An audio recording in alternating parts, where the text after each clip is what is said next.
Hello friends, मेरा नाम भानु प्रताप राय है। आज हम लोग सी प्रोग्रामिंग का बहुत ही इम्पॉर्टेंट टॉपिक प्री प्रोसेसर पढ़ने जा रहे हैं। इस टॉपिक को पढ़ने के लिए हमें प्रोग्राम के कंपाइलेशन एंड एग्जीक्यूशन प्रोसेस का क्लियर होना ज़रूरी है। इस पूरे प्रोसेस को हम लोग प्रोग्राम के थ्रू प्रैक्टिकली इम्प्लीमेंट करके देखेंगे, लेकिन इस प्रैक्टिकल इम्प्लीमेंटेशन से पहले प्री प्रोसेसर के कुछ बेसिक पॉइंट्स को देख लेते हैं। Preprocessor as name suggest वो स्टेटमेंट्स जो पहले प्रोसेस होती होंगी। अगर आपके पूरे प्रोग्राम को देखा जाए तो वो स्टेटमेंट्स जो पहले प्रोसेस होती हैं वो प्री प्रोसेसर की स्टेटमेंट्स हैं। नॉर्मली इनको अगर आइडेंटिफाई करना हो तो हम लोग देख सकते हैं, normally pre processor begin with hash symbol. ये हैश सिंबल से स्टार्ट होते हैं। इनका यूज अभी तक हम लोग ने अपने प्रोग्राम में हेडर फाइल को इंक्लूड करने के लिए किया है, जिसके लिए हम लोग बेसिक सिंटेक्स को फॉलो करते हैं। ये सिंटेक्स क्या है? हैश इंक्लूड हेडर फाइल का नेम। हम लोग हैश इंक्लूड के साथ हेडर फाइल के नेम को मेंशन करते हैं, वो हेडर फाइल जिसकी प्रोग्राम में रिक्वायरमेंट है। हेडर फाइल ये होती क्या है? Header file collection of related methods है, जिसमें सभी फंक्शंस की डिक्लेरेशन यानी प्रोटोटाइप स्टोर होता है। अगर इन फंक्शंस की प्रोटोटाइप या डिक्लेरेशन को यूज करना है अपने प्रोग्राम में, तो हमें हैश इंक्लूड के थ्रू हेडर फाइल को इंक्लूड करना पड़ेगा, तभी हम इन फंक्शंस के प्रोटोटाइप को यूज कर पाएंगे। ये किसी भी प्रोग्राम की फर्स्ट स्टेटमेंट नॉर्मली होती है। Preprocessor it is not a part of compiler. ये कंपाइलर का पार्ट नहीं होता, it is a separate process. ये एक अलग प्रोसेस है। It is a program which perform before the compilation. ये एक प्रोग्राम है जो कि कंपाइलेशन से पहले ही प्रोसेस हो जाता है। अब ये पहले ही प्रोसेस हो जाता है मींस अगर हम बेसिक स्टेप्स को समझे तो बेसिक स्टेप्स में अभी तक हम लोग ने देखा है कि किसी भी प्रोग्राम को क्रिएट करने के बाद हमें प्रोग्राम को कंपाइल करना होता है। कंपाइल करने के बाद हम उस कोड को रन करा लेते हैं। रन करने पर हम लोग को आउटपुट मिल जाता है। तो हम लोग प्रोग्राम को कंपाइल करते हैं, रन करते हैं और आउटपुट मिल जाता है। लेकिन इन प्रोसेस से पहले भी कुछ प्रोसेस होते हैं। कौन से प्रोसेस? तो प्री प्रोसेसर के प्रोसेस। और प्री प्रोसेसर मींस सबसे पहले कंपाइलेशन से पहले का प्रोसेस है प्री प्रोसेसर का, जो कि हैश सिंबल से मेंशन किए जाते हैं। तो इनको समझना हो, अगर प्री प्रोसेसर की वर्किंग को समझना हो तो प्री प्रोसेसर की वर्किंग को समझने के लिए हम लोग एक एग्जांपल ले लेते हैं। इसको मैं इस पोर्शन में क्लियर करने की कोशिश कर रहा हूं। देखें, मैंने एक प्रोग्राम वॉइड मेन के अंदर लिख रखा है, जिसमें मैं प्रिंटफ मेथड का यूज करके हेलो प्रिंट कराने की कोशिश कर रहा हूं। अगर हम लोग प्रिंटफ मेथड का यूज करके हेलो को प्रिंट कराने की कोशिश कर रहे हैं और करने पर किसी भी हेडर फाइल को इंक्लूड नहीं कर रहे हैं, इंक्लूड ना करने पर होगा क्या? हमें इस कोड को अगर एग्जीक्यूट करना है तो एग्जीक्यूट करने के लिए इस कोड को कंपाइल करना पड़ेगा। इस कोड को कंपाइल करना पड़ेगा। अब कंपाइल करने के लिए नंबर ऑफ लाइंस, कंपाइलर कितनी लाइंस को कंपाइल करेगा? तो कंपाइलर यहां पर नंबर ऑफ लाइंस है 4, तो कंपाइलर इन 4 लाइंस को कंपाइल करेगा। हम जानते हैं कि किसी भी फंक्शन को अगर यूज करना चाहते हैं, अगर आप प्रिंटफ फंक्शन को यूज करना चाहते हैं तो फंक्शन को यूज करने से पहले इसका प्रोटोटाइप मींस डिक्लेरेशन होना जरूरी है। तो यहां पर इस पूरे प्रोग्राम में डिक्लेरेशन कुछ है नहीं, हमें 4 लाइंस का प्रोग्राम मिला हुआ है और हम इसी को कंपाइल करने जा रहे हैं। अगर हम इस 4 लाइन के प्रोग्राम को कंपाइल करेंगे तो हम लोग को एक एरर डिस्प्ले होगी। एरर क्या होगी? Function printf should have a prototype। Function printf का प्रोटोटाइप मींस डिक्लेरेशन होना चाहिए। जैसा कि मैंने बताया था कि किसी भी फंक्शन को यूज करने से पहले या इवन वेरिएबल को भी यूज करने से पहले उसका डिक्लेयर होना जरूरी है। तो फंक्शन को यूज करने से पहले उसका डिक्लेरेशन यानी प्रोटोटाइप होना जरूरी है। ये प्रोटोटाइप है कहां?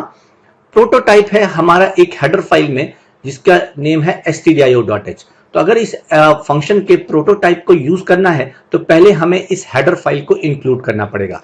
मींस कंपाइलेशन से पहले हमें फंक्शन की डिक्लेरेशन, फंक्शन का प्रोटोटाइप चाहिए। तो फंक्शन के प्रोटोटाइप को कंपाइलेशन से लाने के लिए, कंपाइलेशन से पहले लाने के लिए हम लोग हैश सिंबल के थ्रू stdio.h हेडर फाइल को इंक्लूड कर देते हैं। हैश प्री प्रोसेसर है जो कि पहले प्रोसेस होता है और इंक्लूड कर देता है stdio.h means standard input output header file के सभी मेथड्स की प्रोटोटाइप को। अगर ये प्रोटोटाइप को इंक्लूड कर देगा तो हम लोग देखेंगे कि हम लोगों में इसमें 308 और 10 अप्रॉक्स लाइंस लिखी होती हैं। तो ये सभी लाइंस आपके प्रोग्राम में इंक्लूड हो जाएंगी। मींस ये कंप्लीट जो प्रोग्राम है, इस कंप्लीट प्रोग्राम में टोटल 312 लाइंस हो जाएंगी। अब इन 312 लाइंस को हम लोग कंपाइल कर सकते हैं।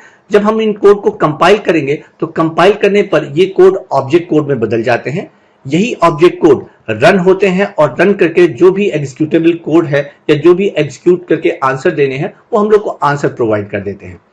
इस पूरे के पूरे प्रोसेस को हम लोग प्रोग्राम के थ्रू भी देख सकते हैं। तो इसके लिए एक प्रोग्राम को देखें।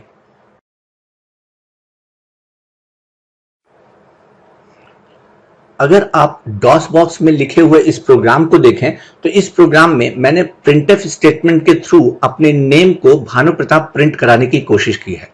प्रिंटफ मेथड का तो मैं यूज कर रहा हूं, लेकिन बेसिक रूल्स के अकॉर्डिंग मुझे पहले हेडर फाइल लगाना चाहिए था, लेकिन मैंने हेडर फाइल इंक्लूड नहीं की है। अगर हेडर फाइल को इंक्लूड किए बगैर अगर हम कोड को कंपाइल करें तो कंपाइल करने पर हम देख सकते हैं compiling lines compiled 3 warning 0 error 1 means 3 lines compiled हुई हैं। कंपाइलर ने 3 लाइंस को कंपाइल किया है जिसमें 1 एरर है। एरर क्या है, जरा इस एरर को चेक कर लेते हैं। Function printf should have a prototype. Function printf का प्रोटोटाइप मींस डिक्लेरेशन होना चाहिए। कंपाइल करने से पहले फंक्शन का डिक्लेरेशन होना चाहिए। अगर डिक्लेरेशन नहीं है तो कोड कंपाइल नहीं होगा। तो हम इस कोड का कंपाइलेशन के लिए डिक्लेरेशन कहां होता है, हम जानते हैं कि सभी मेथड का डिक्लेरेशन हेडर फाइल में होता है। हेडर फाइल को मेंशन करने के लिए हम लोग include stdio.h हेडर फाइल का यूज कर रहे हैं। हेडर फाइल को इंक्लूड करने के बाद अगर हम इस कोड को कंपाइल करें तो कंपाइल करने पर अब ध्यान से देने की जरूरत है। पहले थी लाइंस कंपाइल्ड 3, लेकिन अब यहां पर लिख कर आ रहा है लाइंस कंपाइल्ड 312 मींस 312 लाइंस को कंपाइलर कंपाइल कर रहा है। तो 312 लाइंस पूरे प्रोग्राम में हमने तो सिर्फ एक ही लाइन इंक्लूड की है, हैश इंक्लूड 1 2 3 4 5, मुश्किल से 5 लाइन का प्रोग्राम है, लेकिन प्रोग्राम में कंपाइलर बता रहा है 312 लाइंस कंपाइल्ड। तो ये 308 लाइंस ये कहां से आई, ये आई है इस header file hash include stdio.h से। तो कंपाइलर से पहले अगर हम ध्यान से देखें तो कंपाइलेशन से पहले हैश इंक्लूड ने stdio.h स्टैंडर्ड इनपुट आउटपुट के जितने भी मेथड्स होंगे उन सारे मेथड को आपके प्रोग्राम में इंक्लूड कर दिया होगा। इंक्लूड करने के बाद कंपाइलर ने इस कोड को कंपाइल किया होगा। कंपाइल करने के बाद इसे मशीन कोड में कन्वर्ट करेगा मींस ऑब्जेक्ट कोड में कन्वर्ट करेगा, जिसे हम रन करके आउटपुट भी देख सकते हैं। तो अब ये stdio.h ध्यान से देखें कि ये कंपाइलेशन से पहले 312 लाइंस मींस कंपाइलेशन से पहले 308 लाइंस आपके प्रोग्राम में इंक्लूड हो गई हैं। अगर इस बेसिक कॉन्सेप्ट को समझ गए तो जरा वापस अपने स्टेटमेंट्स पे आते हैं। जैसा कि हम लोग ने प्रोग्राम में देखा कि प्री प्रोसेसर हैश सिंबल के थ्रू रिप्रेजेंट होते हैं। ये कंपाइलेशन से पहले का प्रोसेस है। प्रोग्राम के कंपाइल होने से पहले प्री प्रोसेसर की सभी स्टेटमेंट्स जो हैश के थ्रू मेंशन होती हैं, सभी स्टेटमेंट्स एग्जीक्यूट हो जाती हैं। एग्जीक्यूट करने के बाद फिर प्रोग्राम कंपाइल होता है और कंपाइल होकर के फिर ये रन कराते हैं हम इस प्रोग्राम को, और जो भी आउटपुट है वो आउटपुट हमें मिल जाता है। इस पूरे प्री प्रोसेसर को हम लोग कई जगहों पर यूज कर सकते हैं, जिसका एग्जाम्पल नॉर्मली हम लोग किसी भी file inclusion means hash include header file को इंक्लूड करने के लिए या मैक्रो को डिजाइन करने के लिए भी यूज किया जाता है। साथ में अनडिफ का यूज किसी भी मैक्रो को अगर अनडिफाइन करना हो तो इसके लिए भी यूज करते हैं, जिसको हम लोग नेक्स्ट वीडियो में समझने की कोशिश करेंगे। Thank you.